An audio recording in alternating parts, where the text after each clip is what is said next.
Ce jeudi, un islamiste a tué sa mère et sa sœur et blessé une troisième personne à Trappes dans les Yvelines. Malgré la revendication de Daesh, la thèse de l'attentat terroriste n'a pas encore été retenue. Les universités d'été des partis à la peine, devenues une institution depuis bientôt un demi-siècle, ce rendez-vous estival des formations politiques ne fait plus recette. Pire, après un an de présidence Macron, seule la France insoumise organise un événement de grande ampleur. Les agriculteurs bio plombés par l'État alors que les difficultés financières s'accumulent dans le secteur agricole. Une grande majorité des paysans bio n'a toujours pas vu la couleur des aides de la PAC. Madame, monsieur, bonsoir, ravi de vous retrouver. Attaque terroriste ou drame familial, ce jeudi un individu déjà connu pour ses tendances islamistes, armé d'un couteau, a tué sa mère et sa sœur à Trappes dans les Yvelines au cri d'Allah Akbar. L'assaillant a été abattu par les forces de l'ordre. Thibaut Bastide. Le spectre du terrorisme ressurgit quelques mois après l'attaque au couteau dans le quartier de l'Opéra à Paris et l'attentat de Trèbes. Voilà qu'une nouvelle affaire vient animer la rentrée du ministre de l'Intérieur Gérard Collomb. Ce jeudi matin, Kamel Sali, 36 ans, a grièvement blessé une passante et tué 2 membres de sa famille, sa mère et sa sœur dans la ville de Trappes dans les Yvelines. Si la commune est vantée comme étant un véritable vivier de talents et d'où sont originaires Omar Sy, Nicolas Anelka, le rappeur Lafouine ou encore Jamel Debbouze, elle fait régulièrement parler d'elle pour des affaires de droit commun notamment. Peu de temps après son passage à l'acte, l'individu s'est réfugié dans un pavillon avant d'en sortir en criant la célèbre tirade des terroristes islamistes Allah Akbar, menaçant les forces de l'ordre de les fumer. Kamel Sali a été gravement blessé par balle par la police avant de mourir quelques minutes plus tard. S'en sont suivis les traditionnels appels à la prudence de la presse mainstream. Pourtant, les tendances islamistes de l'individu ne font pas de doute. Attaque au couteau, Allah Akbar, connu des services de police pour des faits d'apologie directe et publique de terrorisme remontant à 2016, fiché S et revendication de l'État islamique via son agence de propagande Hamac. Tous les éléments concordent. Cependant, il s'agit d'un acte inédit. En effet, dans les affaires récentes, les islamistes ne sont en été jamais pris directement à un membre de leur famille. Ainsi, malgré les antécédents islamistes de l'individu, Gérard Collomb a préféré évoquer la piste du déséquilibré mental. C'était plutôt un côté, on va dire, de déséquilibre, plutôt que quelqu'un d'engagé et quelqu'un qui pouvait, par exemple, répondre aux ordres et aux consignes d'organisation terroriste et de Daesh en particulier. Donc aujourd'hui, la qualification des faits doit être complétée. Donc l'enquête est menée par le parquet de Versailles. Pour le moment, le procureur, M. Molins, n'a pas reconnu de qualification terroriste. La thèse du différend familial est d'ailleurs privilégiée. Selon plusieurs riverains, l'assaillant, qui avait enregistré une société de VTC l'année dernière, était séparé de sa femme et n'avait pas vu ses enfants depuis longtemps. Ses voisins et amis abondent dans ce sens, n'hésitant pas à dire qu'il s'agissait de quelqu'un de très bien, super gentil et super ouvert, classique. Côté revendication, l'incertitude plane car si l'État islamique a longtemps eu la réputation de ne revendiquer que des attentats qu'il avait organisés ou inspiré, sa fiabilité était mise en doute ces derniers mois après plusieurs revendications douteuses, des faiblesses qui ont par ailleurs poussé le chef du groupe terroriste, Abou Bakr al-Baghdadi, à sortir de son silence mercredi pour appeler à poursuivre le djihad. Pas l'année pour les universités d'été. Ces événements permettent normalement aux formations politiques de redynamiser leur structure et sont un bon indicateur de l'état de santé des différentes oppositions et de la majorité. Pour 2018, c'est le calme plat. On avait quitté l'actualité politique sur l'affaire Benalla qui embarrassait l'exécutif et les oppositions qui se mettaient en branle. Pour retrouver tout ce petit monde, il faudra attendre. Habituellement soucieuses de montrer leur dynamisme lors de ce rituel estival, les formations politiques françaises font grise mine en cet été 2018. Alors que les campus d'été 2017 avaient déjà été mis à mal par la victoire d'En Marche, on pouvait penser qu'un an de réformes controversées et un exercice du pouvoir critiqué raviverait la flamme des opposants. Finalement, c'est plutôt l'inverse qui se produit. Chez les Républicains, exit les appels à l'unité, chacun ira de son petit événement. Valérie Pécresse et sa formation dite libre. A donné rendez-vous aussi un vendredi en Corrèze. Laurent Wauquiez gravira le mont Mézenc avec ses proches comme il le fait depuis plusieurs années. Christian Estrosi réunira ses amis le 7 septembre derrière la bannière La France audacieuse dans le Var. Julien Aubert sera de son côté avec son mouvement Oser la France.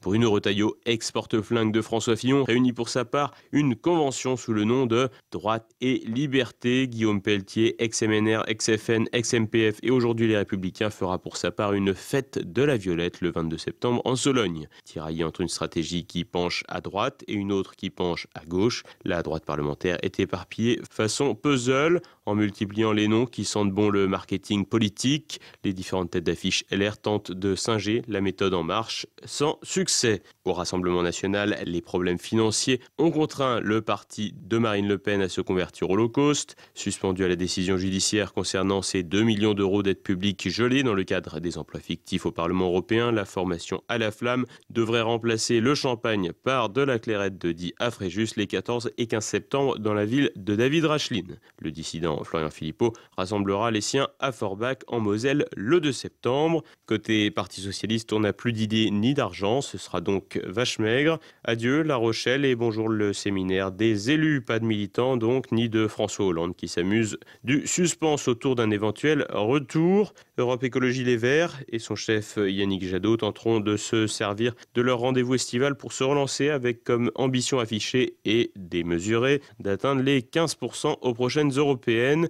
Les Verts qui envisageaient un temps une alliance avec Benoît Hamon ont finalement renoncé pour le moment. Un Benoît Hamon qui n'organise pas de campus estival mais qui enverra certains de ses proches auprès des différents mouvements de gauche susceptibles de constituer des alliances, notamment auprès des communistes de Pierre Laurent qui se retrouvent à Angers de vendredi à dimanche. À gauche, pour voir un peu de vie, il faudra donc regarder du côté des Insoumis qui ont lancé leur campus estival à Marseille sous le nom des Amphis ce mercredi et pour 3 jours. Face à des camarades socialistes, communistes et écologistes agonisants, la formation de Jean-Luc Mélenchon est optimiste en dépit de son échec à faire reculer le gouvernement sur les questions sociales. Fort de son travail parlementaire et de son occupation médiatique, le parti Insoumis a d'ailleurs convié habilement des personnalités issues d'autres partis de gauche mais aussi des Républicains. Une manière de contourner les accusations de sectarisme.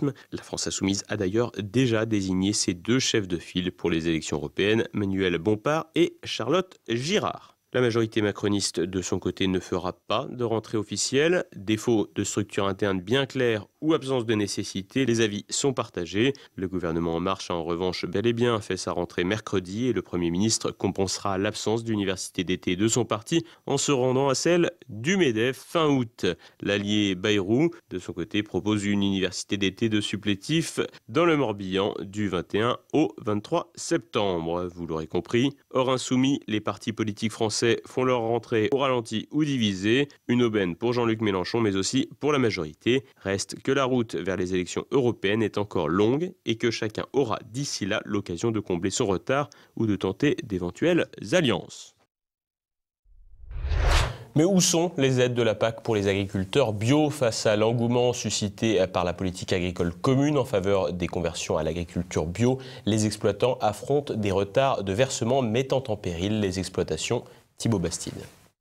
Chou blanc pour les agriculteurs bio. Alors que la dynamique verte ne faiblit pas, les exploitants tirent de plus en plus la langue. En cause, les nombreux retards de versement des aides de la PAC, la politique agricole commune, par l'État. En effet, une partie des aides dues au titre des années 2015 et 2016, ainsi que l'intégralité des subventions de 2017, n'ont toujours pas été payées aux agriculteurs bio. Et ces retards sont loin d'être isolés. Les 3/4 des près de 36 000 agriculteurs bio en France, soit près de 27 000 paysans, sont concernés. Une situation qui pourrait conduire les paysans à mettre la clé sous la porte. Pour sauver leur exploitation, certains ont eu recours aux prêts bancaires et ont lancé des cagnottes sur des plateformes solidaires. Une aberration pour les agriculteurs bio qui ont publiquement exprimé leur désarroi, mettant en cause l'absence de réaction de l'État. S'ils réclament des dizaines de milliers d'euros au gouvernement au titre des aides à la conversion versées par la PAC qu'ils attendent depuis 3 ans, les paysans ont bien du mal à se faire entendre. En effet, le problème n'est pas nouveau et a même tendance à s'aggraver. L'agence de services et paiements gouvernement, organisme public payeur des aides européennes, justifie ces retards par un problème informatique lié au boom de l'agriculture biologique. Ainsi, le paradoxe semble total puisque l'État a affiché sa volonté de porter à 15% les surfaces agricoles utiles en agriculture biologique d'ici à 2022 contre 6,5% aujourd'hui. D'ailleurs, les paysans bio n'hésitent pas à pointer du doigt ce qu'ils appellent la schizophrénie du gouvernement. De beaux discours pour promouvoir l'agriculture bio et des absences de paiement quand, dans le même temps, les agriculteurs dits conventionnels qui cultivent à grand renfort de pesticides ont touché l'intégralité de leurs aides. Face à l'urgence, une partie des sommes dues pourrait être versée en octobre, un délai loin de convenir aux agriculteurs bio qui préparent de nouvelles actions d'ici la fin du mois. Passons à présent à l'actualité en bref avec Thibaut Bastide. Bouba et Caris sortent du trou. Ce jeudi, la Cour d'appel de Paris a ordonné la remise en liberté sous contrôle judiciaire des deux artistes. Avant leur procès prévu le 6 septembre, ceux que l'on surnomme B2O et K2A ont interdiction de quitter le territoire français, doivent remettre chacun une caution de 30 000 € et ont interdiction d'entrer en contact l'un avec l'autre. Ils avaient été placés en détention provisoire après leur bagarre à Orly début août. Le Maroc rétablit le service militaire obligatoire. Ce projet de loi a été approuvé par le gouvernement El Othmani et pourrait également inclure les binationaux. Une idée pas au goût des concernés qui réfléchissent déjà aux différents moyens pour échapper à ce nouveau régime obligatoire. Si aucune précision réglementaire n'a été apportée en ce sens, tous les enfants de Marocains considérés comme Marocains par le Royaume sont concernés. Les Marocains de France pourront ainsi renouer avec leurs racines et apprendre le maniement des armes quand leurs petits camarades français feront des châteaux de sable dans le cadre de leur service civique. Attention, œuvre d'art dangereuse. Un sexagénaire italien est tombé dans l'installation de l'artiste britannique Anis Kapoor, auteur notamment du très controversé Vagin de la Reine. L'œuvre concernée est intitulée Descent into Limbo, comprenait descendre dans les limbes, installée dans un musée de Porto au Portugal. Il s'agit d'un trou noir de 2,50 m de profondeur. Ne tenant pas compte des avertissements, le sexagénaire s'est aventuré un peu trop près de l'œuvre. Il avait pourtant signé une clause de non-responsabilité en cas d'accident avant de visiter l'installation. Plus de peur que de mal, l'Italien a reçu des soins avant de pouvoir rentrer chez lui. Une découverte sensationnelle en Sibérie. Le corps d'une jeune fille âgée de 50 000 ans a été retrouvé. Une découverte qui fait les choux gras de la presse progressiste. Et pour cause, la jeune fille retrouvée serait métisse. Sur le site du Huffington Post d'Anne Sinclair, on parle même d'une histoire d'amour entre une néandertalienne et un denisovien. Car en effet, le corps serait issu d'un mélange entre ces deux espèces. De là à qualifier ce mélange comme le résultat d'une histoire d'amour, il faut faire pas mal de chemin. On pourrait aussi envisager une relation non consentie. C'est en tout cas la première fois qu'est retrouvé un descendant direct de ces deux groupes qui se sont séparés il y a 400 000 et 500 000 ans, devenant deux espèces distinctes. L'homme de Néandertal a disparu il y a 40 000 ans alors que les denisoviens se sont éteints sans que l'on sache exactement quand et comment. On connaissait les congés maternité et paternité, voilà le congé pour les propriétaires d'animaux. Depuis cet été, les employés d'une société de marketing du Minnesota aux États-Unis ont la possibilité de travailler à domicile pendant une semaine après avoir adopté un animal de compagnie. L'initiative appelée Paternité, en deux mots, ne s'est pas encore répandue en France, mais l'idée a fait des émules puisqu'une société italienne a accordé un congé payé à une employée pour s'occuper de son chien malade. Et voilà, c'est bientôt la fin de cette édition. Dans un instant, TV Liberté vous propose de retrouver les meilleurs moments de l'émission Géopôle. Et ce soir, il sera question de mouvements migratoires. Et tout de suite, une nouvelle chronique de la France de Campagnol avec Christian Combaz. Et c'est maintenant la fin de cette édition. Merci de votre fidélité. À demain. Bonsoir.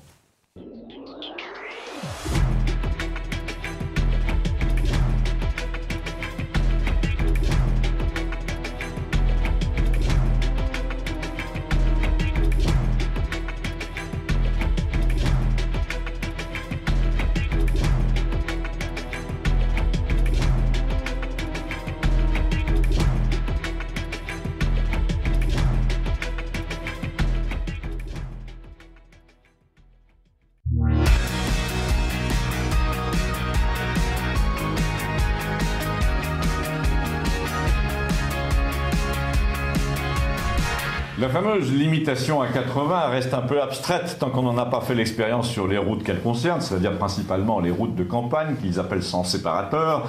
Mais justement, les vacances ont permis de se faire une opinion et la plupart des citadins qui viennent de passer un mois à la campagne ont déjà pu observer une chose que nous avions ici, dans cette chronique prévue, c'est que le matériel, le parc de radar est déjà fortement dégradé par une réaction de rejet assez massive et assez naturelle. Quand on écoute les télévisions les plus dociles à la pensée macronienne, on est stupéfait d'entendre à longueur de journée des débats sur la question de savoir comment il va ménager son image et sa popularité après l'affaire Benalla. Mais c'est curieux, aucun cabinet d'études ne lui renvoie son image quand il est question du 80 sur les routes. Et bien pour leur faciliter le travail, je vais vous le dire, son image est détestable. J'ai même un ami qui collectionne des photos de radars passés à la peinture de chantier ou carrément incendiés. Sa collection est déjà impressionnante alors qu'elle a seulement 2 mois. Et encore, elle ne concerne que le département. Alors on va nous dire, tant pis, le pouvoir va se reposer un jour ou l'autre sur les gendarmes et multiplier les contrôles, mais honnêtement ça m'étonnerait que les gendarmes soient très zélés sur ce coup-là, parce que on vient de leur en faire un autre, de coup, et assez douloureux. Et ils ont compris qu'ils étaient destinés à être remplacés par du privé, et qui plus est du privé qui leur fait un doigt d'honneur sur le terrain en disant « j'ai plus d'appui que toi, je peux briser ta carrière quand je veux ».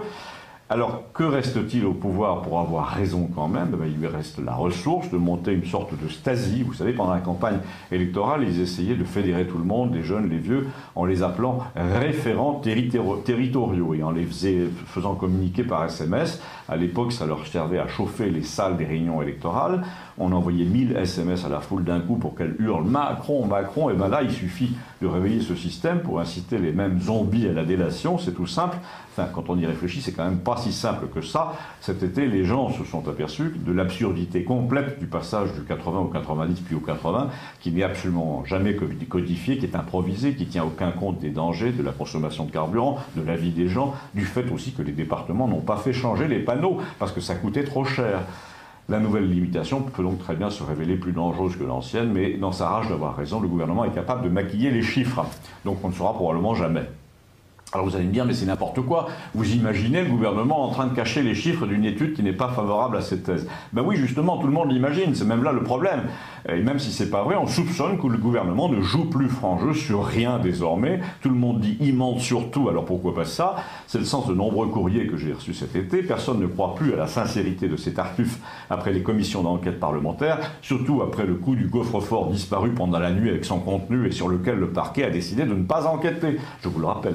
Alors ça a vraiment été le bouquet pour l'opinion estivale. Quand on essayait vaguement de déplorer ces dégradations nocturnes sur les radars, la réponse au comptoir a toujours été la même. À toi, il te passe rien, mais eux, ils s'amnistient entre eux. Et là, Gustave, notre vieil anarchiste, m'a dit, au point où ils en sont, il va falloir qu'ils fassent un exemple, et tu vas voir que le premier qu'on va choper en train de dégrader un radar, non seulement sera forcément prénommé Jean-Claude pour pas alimenter les préjugés, mais il prendra 1 an de prison pour faire un exemple. Et nous allons voir si Gustave a raison. En attendant, abonnez-vous, ça lui fera plaisir. Merci, ça s'appelle Campagnol TVL et c'est sur YouTube.